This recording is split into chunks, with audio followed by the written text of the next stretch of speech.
Assalamu alaikum wa rahmatullahi wa barakatuh. Welcome to Legal Ease, the show that translates legalese into English. I'm your host, Yumna Bana. Now, part of going through our everyday lives and just conducting ourselves generally, both in our personal capacities and in terms of business, involves entering into contracts. We all enter into various types of contracts on an ongoing basis, and these can be sale and purchase agreements, service supplier type contracts, employment contracts, lease contracts, even informal IOU type contracts.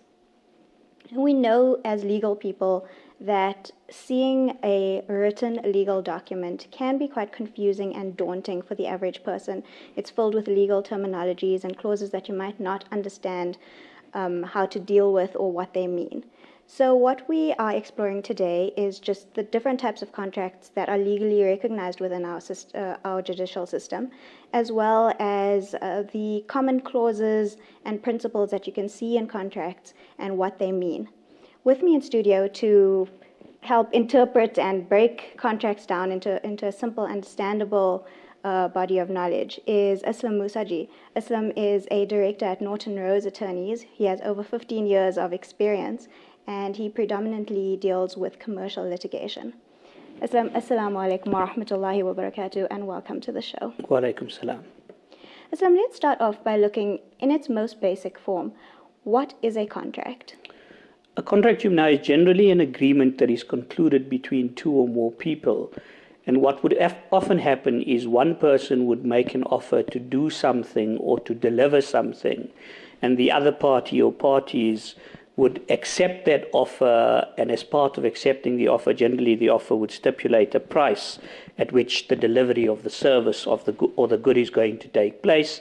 There's then the acceptance of the offer, and that often gives rise to a contract in our law. And in our law, a contract can be concluded orally or in writing, or you can have a situation where you have a partially written agreement and a partially oral agreement. All right, so in a nutshell, what you're saying, and just to make it clearer for our viewers, is that a contract doesn't necessarily have to be in writing. It can be oral. By and large, that's absolutely correct. And I deliberately say by and large because there are certain exceptions. In our law, certain types of agreements have to be in writing in order for them to be enforceable. A typical example of such an agreement is an agreement in respect of the sale of land. Other examples that quickly come to mind are certain long leases, or if you're concluding a suretyship agreement, those agreements have to be in writing in order to be enforceable. But apart from that limited category, our law does recognize oral agreements. The difficulty often with oral agreements is how one goes about proving the terms of the agreement. And it even becomes more difficult if you only have two parties that were present at the time the discussions occurred. You then have no witnesses that can verify which party is telling the truth and which party is not telling the truth. Now, the way our courts often deal with those scenarios is people get subjected to cross-examination in a witness box. But even after a cross-examination process, sometimes a court cannot determine who is telling the truth and who's not telling the truth. And under those circumstances, our courts then fall back on what they call the onus rule. So the party generally that is alleging that this contract was concluded, these were the terms, and there was the breach. If that particular party is unable to prove all of that, the court says, well, I can't tell which witness is lying, but since the particular party that's making the allegations has not been able to prove that on a balance of probabilities, I have to find against that person and dismiss the claim. So all I'm saying is that while the law recognizes oral agreements, if you're entering into a complex transaction of significant value, it's in your interest to ensure that the contracts are reduced to writing and signed on behalf of the parties so that there's less of a debate later about exactly what the parties agreed. All right. There's also a third type of contract, and that is what we call a tacit agreement or a tacit contract. What does that mean? A tacit contract is where the express discussions of the parties don't necessarily give rise to the agreement, but the unequivocal conduct on the part of the parties point to the conclusion of a contract. And I think it's easier to explain this with a real-life example. Assume you have two people that co-own a farm. They live on the farm together. They share expenses in relation to the farming activities. They share the income of the proceeds of the farming activities. Now, under those circumstances, even if the parties did not actually sit down and agree that they're going to be partners in the farming business and they're going to share the expenses equally and they're going to share the income equally, a court will recognize a tacit partnership agreement having come into existence by virtue of the conduct of the parties. You also then have a scenario where even if there's an express agreement, there may be a tacit term that a court recognizes in relation to that express agreement. Again, if I got to give you a real-life example, assume that I phone a tax advisor. I say to the tax advisor, I need your assistance and your services. I need to make an appointment with you. You need to help me to complete my SARS tax return. I make an appointment, I go and see him. He spends time with me. He advises me how to complete the tax return. Tax return gets completed, gets submitted to SARS. If after that he sends me an invoice, I can't then turn around and say, but I didn't expect you to charge me, and I didn't agree with you that you could charge me. I think under those circumstances, the court is likely to say that the parties, by their conduct, had tacitly agreed that the services would be rendered and those services have to be paid for at a reasonable rate. So as long as the invoice then is based at reasonable rates, the court will assume that that was a tacit term of the express agreement for the rendering of services between the parties. All right. It seems to me that the proof in these instances is really circumstantial. You're going to look at the conduct of the parties and what was happening in reality as opposed to the writing that's been recorded. Absolutely. I mean, in the scenario I just gave you, the tax advisor may have not written back to you and said to you, yes, I will assist you, but these are my charges and so forth. But I think people can generally expect to have to pay for services. It's no different, for example, to going to a doctor. When you go to the doctor, more often than not, the doctor is not going to tell you up front, listen, I'm going to charge you for the consultation and this is what I'm going to charge you. But you expect to be charged, and as long as the charges are reasonable, you're obliged to then pay those charges. Aslam, let's move on to looking at some of the terms and the principles that we come across in contracts. What are, just generally, your starting point? What are you going to see in a contract? If you've got a contract in writing, you'll often find a contract will have a definitions clause, for example, defining certain terms that will crop up in that agreement more than once. You'll then have an introductory paragraph dealing with what the nature of the contract is and why the parties are concluding the particular agreement. Then you'll have the essential terms of the particular contract. So if it's a sale agreement, you'll have details of what is being sold, when delivery is going to take place, where delivery is going to take place. You'll include in the agreement details of the purchase price, when payment of the purchase price becomes due, how payment is going to be effected. Some people expect payment by EFT, others would expect a check to be delivered at a particular address. And then you'll also have certain general clauses in a particular contract. And what I find in practice is often people don't read and fully understand the implications of those general clauses. And then also occasionally you may find a suspensive condition or a condition precedent, and those words are often used interchangeably in a particular contract. Aslam, I'm going to stop you there. Let's look specifically at conditions precedent when we come back after the break, just because I think we can elaborate a little bit more on that. Let's take our break now, and we'll come back to that. Stay tuned for more on contracts and the different types of clauses that we see generally in contracts. Assalamu alaikum wa rahmatullahi wa barakatuh.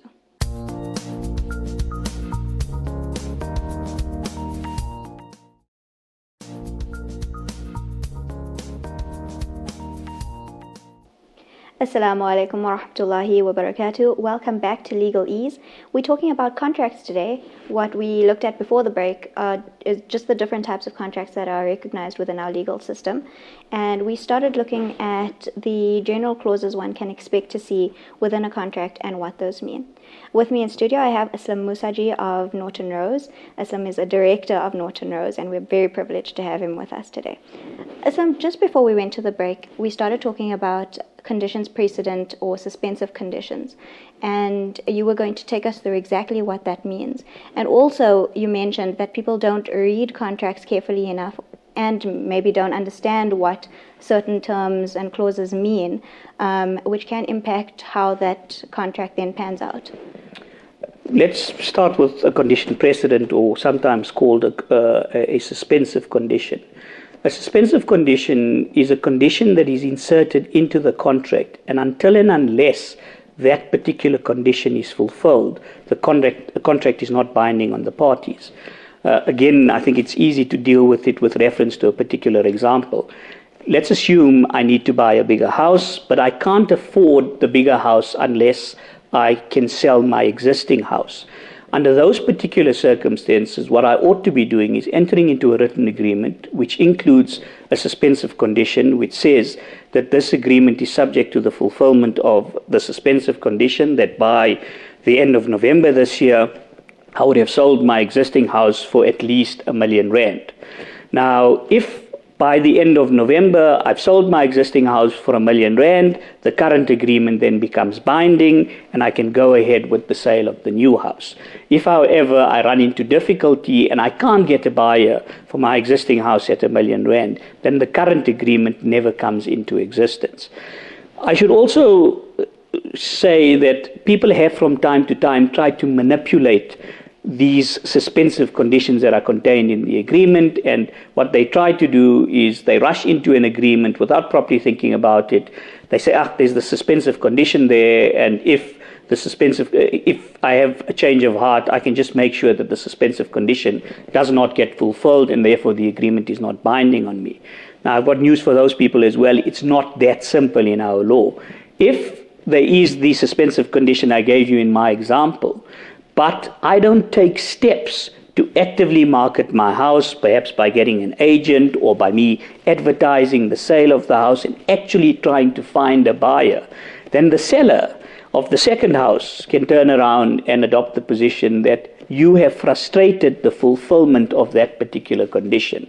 And because you frustrated the fulfillment of that particular condition, the seller will argue to a court that that condition must be deemed to be fulfilled. And if a court's prepared to deem the fulfillment of that condition, then despite that condition not having been met, the agreement is binding on the parties.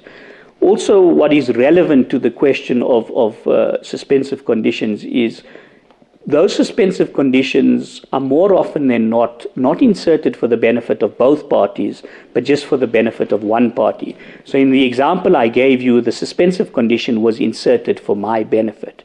And if it's inserted for my benefit, I have the right to waive the condition.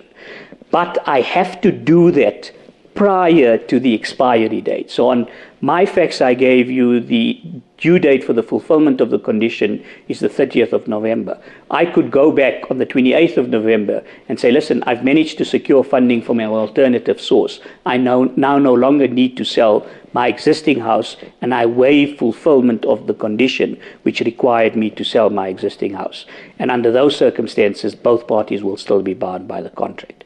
If, however, I wait till the 1st of December, by then it's too late, because the due date has come and gone, the agreement has lapsed for the failure to comply or to fulfill the condition precedent. And under those circumstances, unless I can get the seller of the house to agree again to sell the house to me, there wouldn't be a binding agreement between the parties. All right. Aslam, a lot of the time, these contracts seem to go ahead irrespective of maybe there are often many suspensive conditions, and maybe one of them hasn't been fulfilled, but somehow, it's overlooked, and everything else then pans out in terms of the contract. It then eventually ends up being, there's a breach and there's a legal battle. What is then the position or the state of that contract? If the conditions have not been fulfilled, the difficulty is there isn't a binding agreement. And, unless you can try to rely upon certain representations made to you by the other party, and you can show that you've acted to your detriment by virtue of those representations, and then you rely upon what we lawyers commonly refer to as estoppel, it becomes very difficult to ensure that you get a court to enforce the agreement where the suspensive condition had not been fulfilled. And often people will tell you, but that's just unfair. It wasn't my fault. Unfortunately, the law is not always about fairness. And the law is where if the conditions are not fulfilled, you don't have a binding agreement. And it's only in certain isolated, instances that people get around the fact that there isn't the fulfillment of the condition precedent. More often than not, I find in practice that if the conditions precedent have not been fulfilled, a court's not going to recognize that agreement is binding. Sure. Moving on.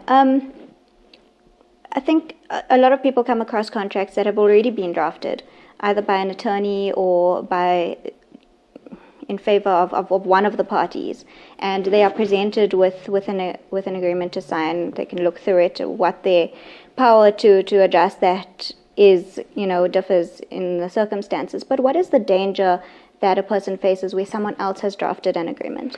What I find is often when you're negotiating and you're doing a deal, there's lots of excitement and the discussions and everybody's friendly and, this is all just fantastic. And then what happens, the document gets presented to you, and in the excitement, you want to conclude the deal quickly and you don't want people to change their mind. And then you rush into signing the agreement without properly reading the terms of the agreement.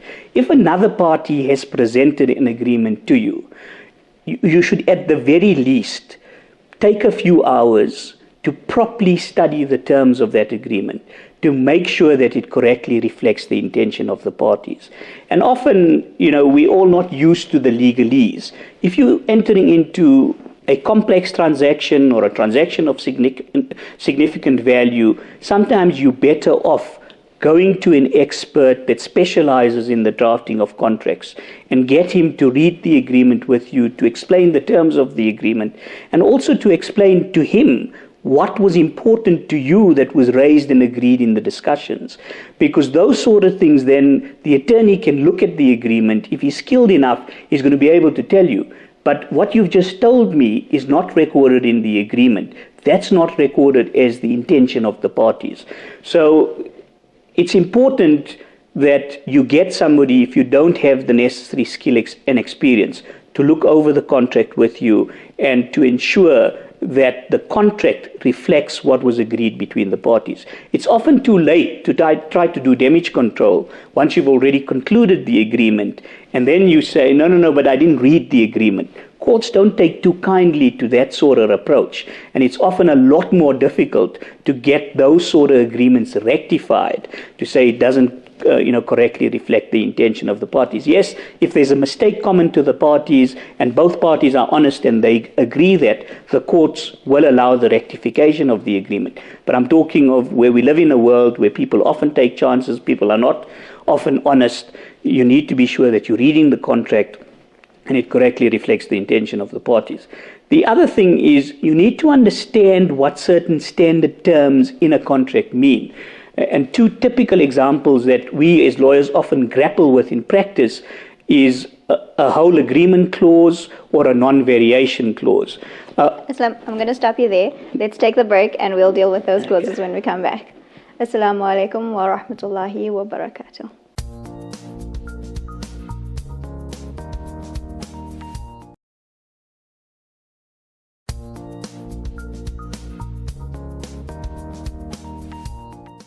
Assalamu alaikum wa rahmatullahi wa barakatuh. Welcome back to Legal Ease, where we are talking about contracts, and in specific we are dealing with different types of clauses that you see in contracts and what they mean. I have with me in studios Aslam Moosajee from Norton Attorneys. Aslam, just before we went to the break, we started dealing with certain clauses that you wanted to explain. Let's deal with that before we move on. A whole agreement clause is often a clause which says this agreement constitutes the whole agreement between the parties or the sole record of the agreement between the parties in relation to the subject matter.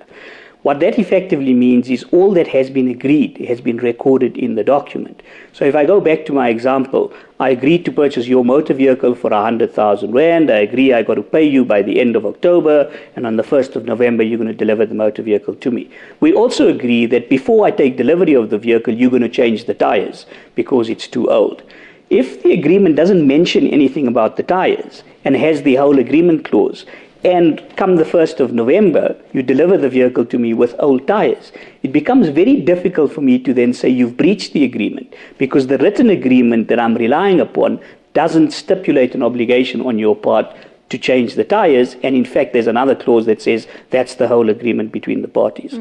Another typical standard clause you find is a non-variation clause, which essentially says no amendment or variation or addition to the terms contained in this document shall be binding unless reduced to writing and signed by both parties. So what happens is sometimes after an initial agreement is concluded, parties then want to change certain things. They sign the written agreement, it contains the non-variation clause, they then agree things verbally, but they don't reduce that to writing. That verbal agreement, it becomes very difficult to rely upon, because you had initially agreed that there would be no binding amendment to the agreement unless reduced to writing and signed by the parties. So understand what's in your contract and make sure people are complying with the terms of the contract. Now, we've mentioned several times throughout the show the concept of breach. Yes. What do we mean when we are talking about breach of a contract? In simple terms, breach is when somebody is not performing his or her obligation in terms of the agreement. Often somebody hasn't paid on time or hasn't delivered on time. That would result in a breach of the agreement. All right. Now, usually the contract would stipulate, in the case of breach, these are your remedies, and one of those remedies, for example, could be damages. What are the general remedies that are available, and what does damages mean? If there's a breach of the agreement, you'd often, unless there's something contrary in an agreement, give notice to the other party to remedy that breach within a reasonable period of time or within a stipulated time period in terms of the terms of the contract. If that party fails to remedy the breach, and it's a material breach, so an important breach of the agreement, for example, the failure to pay the purchase price would be a material breach of the agreement, then you're entitled to cancel the agreement and in addition claim damages.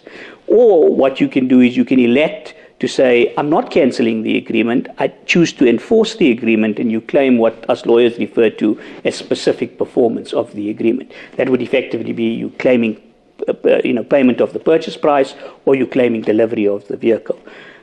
I mentioned damages earlier. When it comes to damages, you have to allege and prove before a court that there was a contract that was concluded, there's a breach of that particular contract, and you've suffered damages as a result of that particular breach. Now, in theory, that all sounds very, very simple.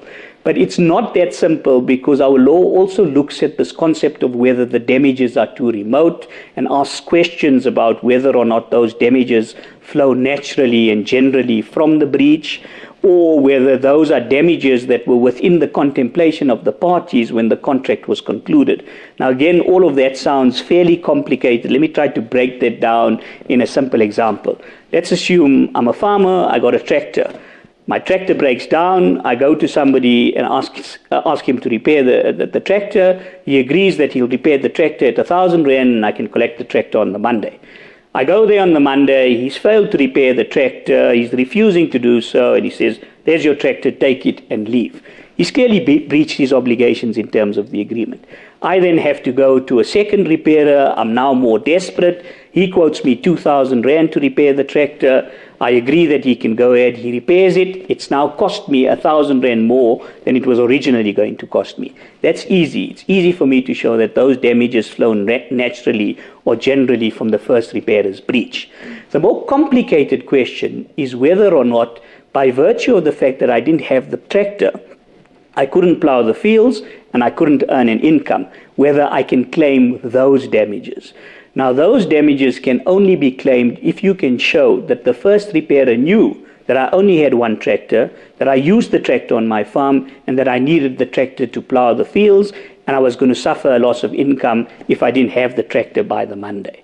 If I can show that he was aware of all of that, then it's easy for me to also claim the loss of income. But if I can't show that he was aware of that, the court's going to take the view that those are damages that are too remote, and the first repairer is not liable to pay those damages.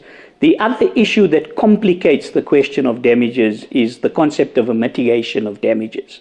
So even if a party is guilty in breaching the agreement, but that party can prove that the innocent party did not take reasonable steps to reduce the loss, then the damages ought to be reduced. And again, if I go back to an example where if I lease a property to you and we agree that the lease term is 1 year, after 2 months you breach the agreement, you leave and you refuse to pay me the rental for the next 10 months.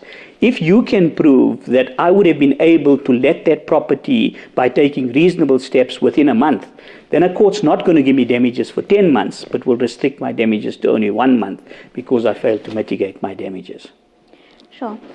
Aslam, what are some of the other clauses that could be dangerous or tricky and people should be particularly aware of when reading contracts? And one that comes to mind is the domicilium clause, where you elect an address where you're going to, for example, accept notices and legal notices. Those are clauses that people should be aware of, have significant importance. Absolutely. A domicilium clause is really a choice of address clause at which you will accept any notice, including a legal notice in terms of the agreement. And the obligation, if I'm going to sue you, I generally need to give you notice. And a court will not entertain that dispute unless I've given you notice. But I can give you the notice by delivering it to the chosen address. So you need to make sure that if you're choosing addresses and if your addresses change, that you change your chosen domicilium address. And if you don't change those chosen domicilium addresses, you should at the very least make sure that at the previous address, the people are aware of your contact details and they forward to you any notices that you receive. But that's not first prize. First prize for me would be that you give notice to say, I've chosen this address, I've now moved, this is my new address, please make sure that all notices are sent to this particular address. And just to make it more clear to the viewers, the risk that you take where you've got a domicilium address that you've moved on from, or that you're not always present at and the people are not sure how to pass documents on to you, is that a legal notice could be served on you and it doesn't come to your attention and a default judgment can be issued against you. Absolutely. And you can apply to court for a rescission of the default judgment. But then you got to do the running. You got to show that you were not in willful default and you did not simply ignore the legal notice. But then more fundamentally, you got to prove what your defense is. And you start carrying and attracting onuses in order to get the judgment rescinded. Whereas if you were sued and you defended the proceedings, the other party carries the onus of having to satisfy the court that his or her version is the correct version. Aslam, it's been a pleasure having you in studios to discuss contracts with us. I think the subject can probably do with more airing out, and we hope to see you in our studios again in the future. Inshallah. Thank you so much. Well, you heard a little bit about contracts, and hopefully it's simplified contracts for you, and you will read contracts with a little bit more understanding and also more care, keeping in mind some of the advice that you've received today. Don't forget to email me on legalease@itvnetworks.tv and follow me on Twitter @YumnaBana. We look forward to seeing you again next week. Assalamu alaikum wa rahmatullahi wa barakatuh.